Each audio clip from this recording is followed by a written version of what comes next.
So today we've got the deep diver, and we're going to come at you for a. He's a very sexy man. nipple. I'm like,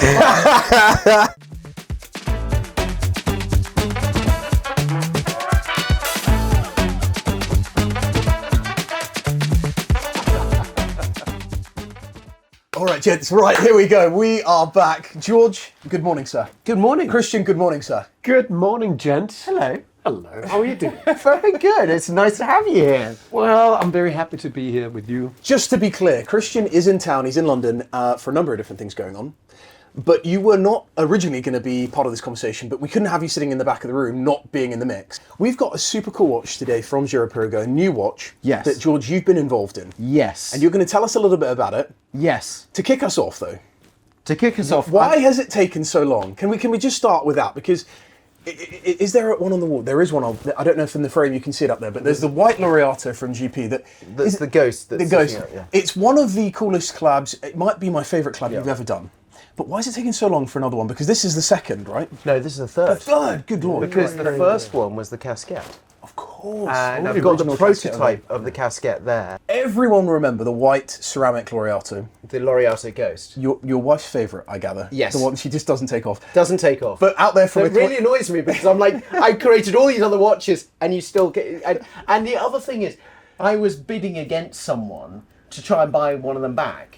And the guy, and then he bumped into me at the F1 and he said, I just brought one of those. And you told him, you're the bugger that made... Well, Because I wanted one more back, and because it was like literally my sister wanted one. And I was like, I can't get one. So. Only 37-ish? Yes. 37 made? No, 70, 75. Or 75, okay. You then also did the casquette, Yes. which was a smash hit. Well, yes. Since then, GP has gone on this journey to independence. Yes. It's no longer with Kering anymore. Yes. We're all quite excited about what GP are up to at the moment. We actually, without putting words in your mouth, we still think that the Laureato is one of the most underrated, interesting sports watch going. But we're not talking Laureato today. No. This is your third collab with GP. Yes, but we are talking about the Laureato, and that's the weirdest thing. God, I This didn't is the realise deep we are. diver. Yeah. Okay. But, and I've got little elements to show you, but we're talking about the deep diver. This is a vintage piece, 71 roughly. So 1971 was when the first one came about. This is one, I've got the vintage piece that I brought ages ago. It's falling to bits because my watchmakers are putting it together. This is a faded dial. Yes. So it should have been an orange dial with a black bezel. And this is faded. I brought it years ago in a flea market in New York when I used to live in New York and I used to trade in. And this was one of the things that sat in my safe for years and years and years. And I always loved it because it's an unsung kind of GP watch or Girard-Perregaux I've got to watch. confess, I was playing around with it just before you came in. I pulled the crown out by mistake. He did as well. I So pulled the crown out. So did I. there is a reason why my watchmakers. I was like, guys, get it ready for today, and they went. Yeah, George, it needs a lot more love because I during COVID I was fixing it and I may have screwed it up. But anyway, I'm not admitting that. Why I talk about this as being the Laureato is because is if you look at the bezel on this, if you look at the angles of that bezel, is that reminiscent of the Laureato? Exactly. So in a much smaller So this is the format. actual bezel of the new watch. This is the bezel of the actual watch. It's incredibly subtle, isn't it? So this, if we trace the history of the Laureato, this is one of them that kind of got into the Laureato. Interesting. So I was like, when we'd done the two, Yeah. I always think there's a holy trinity. You have to do three, and then if you want to work with me again, yes, I'd love to do a fourth. But you know, it's taken a long time. There were so many things about this. We delayed it by a year. On top of it was meant to be launched last year. The reason why we did was because we wanted to get actually the packaging and everything right. So we wanted to say, actually, can we get everything right on this? The bezel, the dial. Everything has been finessed to the nth degree to make sure it's right. You know, the original was in steel. This one is in titanium. The box looks like a swimming pool. We got to flash this because I know your love boxes and Love packaging are a packaging. thing of yours, and this is a box that's got to be celebrated. This is a box that you have in the office. This is on the desk. It has to be. It's one of those that goes into a bookshelf. I love when you go around someone's house and they've got certain boxes of theirs. You know, I saw at someone's house recently, I saw the Ultraman packaging sitting on their bookshelf, and I was just like, you are cool. You've got to celebrate these, because maybe that watch is sitting in the safe, but the packaging, you know, people spend time, and if they don't spend time on the packaging, it's that first delight. Yeah. You want someone to go, wow. Yeah. You know, I love in Japan, everything is about that packaging. It's about the first interaction with the product that you're being given or you're collecting. That's the first. Why did we get it so wrong? Because we went from things like, you know, the cork, the the Nautilus. The Nautilus's cork packaging, right? Yes. That was a long time ago. Then we seemingly went through a period where it was just big boxes. Ginormous. And now it's just a little And now trout it's pouch. a Chowcher pouch, like thinking RWC and others. Yeah. You know, that's kind of where it should be, no? Yeah. Functional and beautiful. Yes, but see, I'm on both sides of it. I think yes, functional and beautiful, but like the travel pouches and things like that, really nice. But Not a travel pouch. But this is definitely. But interestingly enough, and maybe even better than that, it's inspired by a swimming pool. Yes. By all accounts, that is what at the bottom of the GP manufacture. I'm going to put it like that for a second, so you can see it from that point. You can see that it is a swimming pool there. Now, I went to the GP manufacturing, so Girard-Perregaux manufacturing. They've got this townhouse. You go there and you get immersed in Girard-Perregaux. As you were talking earlier, and both of us, there is this love affair with Girard-Perregaux. And if you look at their back catalogue, and they've got some amazing watches. So that was the great thing. But I went round theirs and they showed me this and different archive pieces, and then we went into the history of the brand and everything. And they said, do you want to come and see something we've just discovered? And I went, sorry, you've just discovered something? And they said, yeah, down in the basement we've just discovered something. And I said, okay. And they said, there was a door that was shut and it had loads of books and everything in front of it and files and things like that. And I said, oh, okay. And they took me through the door and they said, yeah, this is a swimming pool. They'd found a swimming pool underneath the building. Had someone smashed through a wall and then, like, you know, those grand designs when they discover the hidden space or the parquet flooring under the old... So that was, I was just like, oh my God, that's amazing. And I said, look, I've got a watch for this. And I was like a kid and I was like, oh my God, I've got the watch for it. And the reason why I love the idea of a swimming pool is because every time you go to any luxury resort, anything, someone has got the most luxurious dive watch that you've ever seen on Earth, and they put it by the side of the swimming pool, and then they go swimming. I'm like going, this watch is capable of so much more. Yeah. So I kind of was like, well, actually, there is something, there's a bit of a tongue-in-cheek there. I look at it and I think, you know, that's why I thought the swimming pool, I thought the Girard-Perregaux with the swimming pool. You know, if you look at history on it, they had a swimming pool underneath that townhouse. And when you look at the swimming pool, and when my, you know, if I kind of gave you an idea of the marketing, I actually wanted to bring press there and then go, oh my God, let's go down to the swimming pool. And then we'd go under the swimming pool and we'd look at the watch. Can you remember Kristian ever doing a swimming press release, but press day? I mean, we've got a PR specialist in the room that we can consult. I think that would be quite a nice day out, no? It would get, you get to know the colleagues in a different way. No, you wouldn't see anyone in the swimming pool. But I mean, you would go under. That was my idea. Was like, you know, finding that swimming pool together with the press. That would have been. And is it now functional? Is it not? No, not they're a year off from it. From renovating. From that. So that's when we did something called. So that's why I was like, okay, we have to do. Awesome merch. Here we go. Yeah. No. Well, it's more kind of like I was just like, well, let's do something where this is a great thing. Then I looked in the vintage photographs and advertising of this watch, and it has the most. I think Brooks, you said budgie smugglers. Have you got a pair of GP Buggy Smugglers to go with this? No, I haven't. No. But the original advert had someone with some budgies. And he had these very cool shades on, with a woman next door to him, standing there like this, and it was next door to a swimming pool with a lounger. And this watch was like that.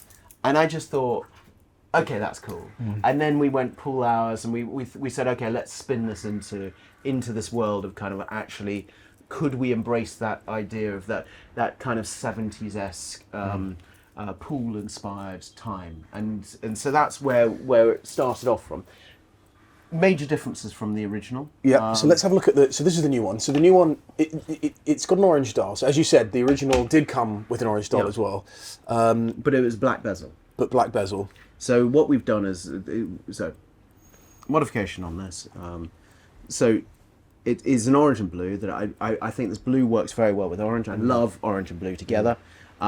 Internal rotating bezel. That is one of the things that I love. And I love, now from that one to this one, the modification, now you're going to pull the crown out because I won't touch it. but how they've redesigned the internal rotating bezel, but they've done a step that actually holds that internal rotating bezel. This is really ultimate engineering. This is Swiss engineering. This is Girard-Perregaux engineering. Then titanium. And when you look at it, and if I look at that versus this, they've basically sharpened up every edge. So they've really updated. I mean, you can feel that. And this bezel itself is polished now, so that stands out a little bit more. It pops. And this is a matte finish. Yeah. But it's not only a matte finish. If you look at the it's a radial. Yeah, it's beautiful. It's beautiful. So that is everything about it, titanium versus steel. It's interesting, isn't it? Take the 70s sort of monoblock case construction, which is quite sort of brutal and physical and bold, and then you finish it in this way. It's a nice contrast between great finishing, bold design. And the great thing about it is putting these as polished. What they've done. And it was kind of, but mine's knackered. But you look at the polishing of those; it actually reduces the case down. It makes it feel a little bit. What size is the case? I knew you were going to ask that. I knew you were going to ask. We were saying it's about a 41, but 41 40.5. Yeah, 40.5. Yes. 40.5. Okay. But it's an unusual. What's the original? About the same size. Okay. So it's a like for like. Yeah. So it is, and this is where. I've got to admit one thing. I'm highly dyslexic, so when I remember things, sometimes it goes in one ear and one ear. And anything with numbers, I am literally kind of. I'm the same. I'm exactly the same. But 14 side bezel. Yeah. So that's a 14 point bezel. Yeah. So that for me is one of those major points. And what I love is. And the case back's still got the same. No. Well, see, it's a glass. A glass centre, but now, it's a coin centre. So, no, but it's not only that. If I show you, it's dark glass. And it's got a yellow hue to it on the inside so anyway. you can see through to the movement. Okay. So what I wanted to show you is the internal case, because it is one of those... Is there a better man to model this watch right now than that man, with that tan, with that top, and with those trousers? Tell me that doesn't look the part. I'm wearing Speedos underneath. Yes, go get it off, sir. Oh, no. Wow. So this is my first time wearing it. Okay. First impression. I just took off another titanium watch, which I appreciate. Not all titanium watches work well. Yeah. This one does. This has an instant glove-fitting feeling on my wrist. Of course, the soft rubber strap, with the right amount of silicone, I guess. Doesn't smell like the old iPod watches. No, definitely. But when you say that about... No, but here's my thing on why you invited me to this little talk, because I'm almost this age. I was born in 1970, and everything Fort Capri I remember from the 70s, right? There was a lot of brown, there was a lot of orange. Yes. Vinyl records, and I don't know. I know it was during the another big energy crisis, but everybody seemed happier. And when you look at this, I know the sun is like gleaming down in London. This is like Saint Tropez in London. Everybody's smiling. Usually when you're in London, it rains, so you can't tell if people are crying, right? Should make you smile. I know that you did this great detail that it's pool resistant, but there's a new app out in London because of these days where it shows where the sun is at different pubs. I think once this show is over, I'm gonna activate that app because this watch deserves the sunshine that London is offering right now. Shall we finish it then? Thank you guys, thanks for coming. By the way, just to be clear, we've had one day, maybe 1.5 days of sun. We've had no cloud in the sky, That it? and everything changes. London, and anyone who's been to the city will know London is a different beast in the sun. And everyone comes out. Everyone comes out. There's like, all sorts of skin on show. It's just a joy. And everything else breaks as well. And everything stops. The train lines are bending, and everyone's stopping.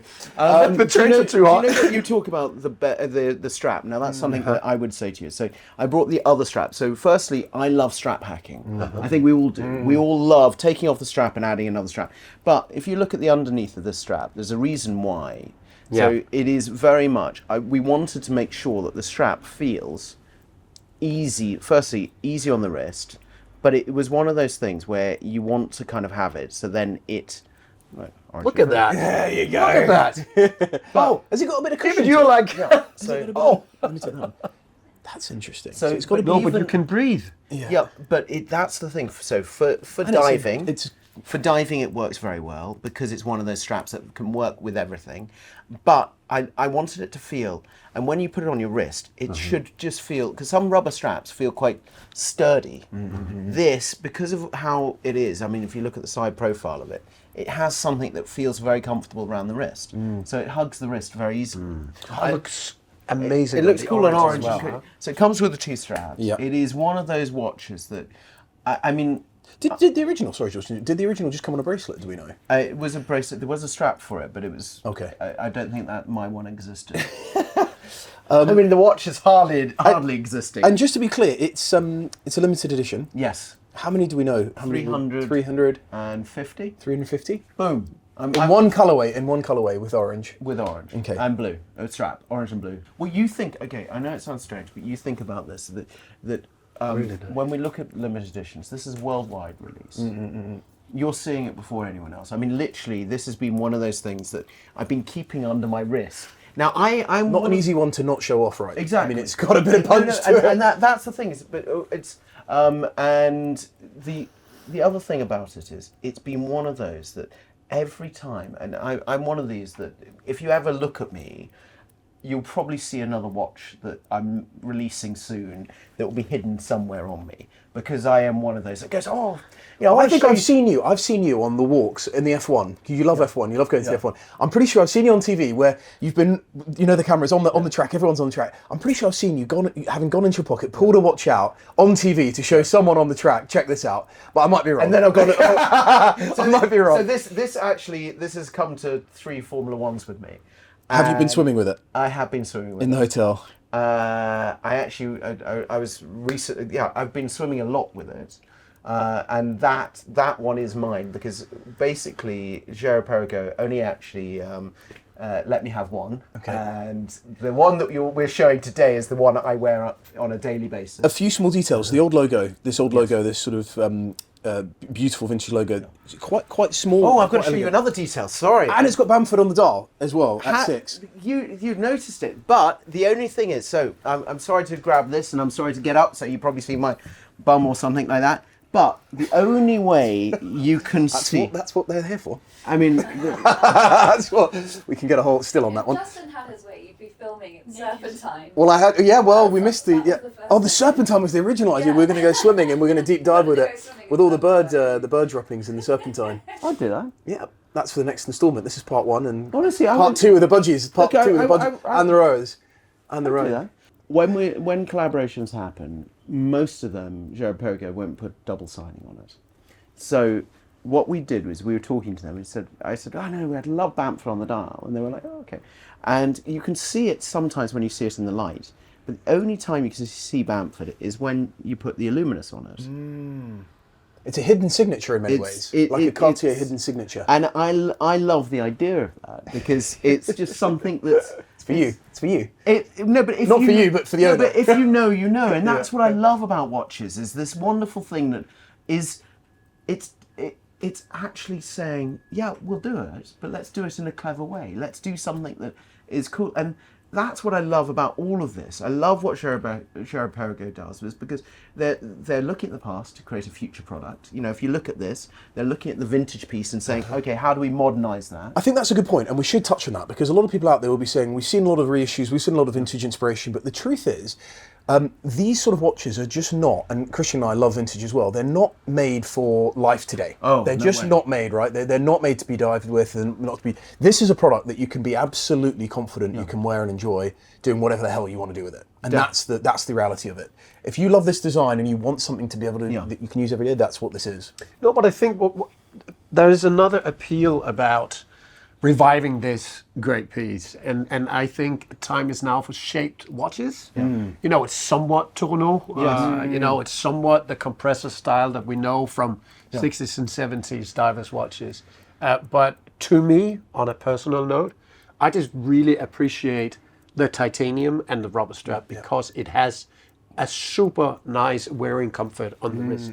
Of course, the colors are just goddamn great, right? I mean, this is 2025. I mean, we're 5 months in, and it already feels like we're in the middle of a nuclear war. We need something to cheer us up. More than just, you know, the wonderful sun in London. But this cheers me up. In some ways, this is a watch that you think, you know, George, I don't know, I'm going to hack your quote here, but you've got to love it, you've got to steal it, you've got to want to... And also, I think of you and I think of that fun playfulness, and that's what this watch is. You also think back, and it's strange, because we know the icons of the watch world, the Submariners of the world, the Nautics of the world, they were made in the 70s, and they continue to be produced to this day. We don't look at those new watches today in the same way we look at a watch that's been revived. But if GP had been making this from then to today, this is what we would see. Do you know, that's an iteration, isn't it? That's an iteration. You're totally right, and I think that's the thing about some of these icons is actually the reason why they were icons is because they were continued. Exactly. You think about exactly, and this is the thing is that's why I love the conversation about the Laureato is because and I'm pointing over at the Ghost is because it is a continuation, but they haven't harked back enough to it. Girard-Perregaux, and you know, you started off this conversation about this love affair for Girard-Perregaux. For me, the love affair is also with this kind of retro modern vibe, you know, and that's what I love about this because there is a retro modern about it. It's, you know, you as you said, you're a kid of the 70s. You know, and when you look at it, you were talking about Ford Capris and all those things. They're freaking cool nowadays. Yes, they are. So when you look at them, they are. But a lot of those watches, you have to be delicate with them. You know, what you said is, you know, you pulled the crown out. There is some that you can wear, but most of them, the seal, you can't get the seal, you can't do this, you can't do... The other thing that I have been doing with this is it's a Jacqueline Hyde watch. And that's a weird thing to say. But on the blue strap, it works with suits. It's a city watch, whatever it is. You take the straps, you take the orange strap with you on holiday, and it really is the must-have summer watch. So it really is this kind of two worlds in one watch, and it is that wonderful play of this navy blue and the orange. And that's when we were looking at it. The original was black and orange. And the black and orange was too severe a step between the two of them. The blue and orange, when you put and it's all faded, my one. So my one is really bad. But it is very much, that's the whole thing of this Jacqueline Hyde, the two sides of the world. Do you know something I've just noticed now? Is the hour hand and the minutes hand, there's sort of a strange, like, they're a very elegant, unusual, bizarre shape. The combination between the hour and the minute is sort of just fascinating. I've not seen a handset quite like that before. And you know, when you look at when them popping it, it's like. And correct me if I'm wrong, and he's not here to defend us, but your co-host, Mr. Nick Fawkes, that you do your series with at the Emery, he has said, or I've heard him say this, but I can't quite remember where or when, but he said GP might be the most underrated watchmaker in the world. They are a manufacturer. They do a lot of their own manufacturing, all sorts of things in-house. And actually, a lot of people just don't understand that. Don't realise that. It's really interesting. You know, MPNF, they use also GP movements. I mean, so some of the big brands, I mean, we've been through a plethora of APs and PPs and with a wonderful, super slim Schächele-Coulson movement that not even JLC themselves used. But the manufacturing that goes on in Switzerland is amazing. But I think that what George has done here, besides having a reveal of a Swiss man that was so sexy he had his own pool, inside pool, mind you. It's like, oh wow, you have a bowling alley in your basement? You have a pool. This proves that certain Swiss manufacturers actually have a sense of humor. You don't have to be all that serious and overly conservative of what you do just because you're making an obsolete product then nobody needs, a mechanical watch. Nobody needs it. I need that in my life. Can we right? finish? Can we finish by seeing it on your wrist again, Kristian? Because I feel Yes, like of course. you modelling. George, tell us the price roughly. Give us an idea of price. So pounds, it's about 12,900. Okay. Depending on currency exchange. You wore it with a blue strap. Now you're wearing it with the orange strap. Well, it's a different vibe, isn't it? Yeah. No, I mean, as you say, I would probably dress more formally with the blue strap. Yeah. And then I'm ready for the pool with this one. On that note, gents, thank you very much. George, well done. That was awesome. Huge congratulations. Guys, as always, please let us know in your comments below what your thoughts are on the watch. Kristian, thanks for joining us. Thank you so much. Last minute request. Always Absolutely. a pleasure. Always a pleasure. Thank you Cheers, so guys. much. Now we need to put Justin in some budgie smugglers and. Yeah. I'm very happy to do that. It would have to be on a warm day. We have to dive into It is a that. very warm day. It would We have have to to be a warm dive day. into that. Oh, no. Dad jokes, I'm here all day. No.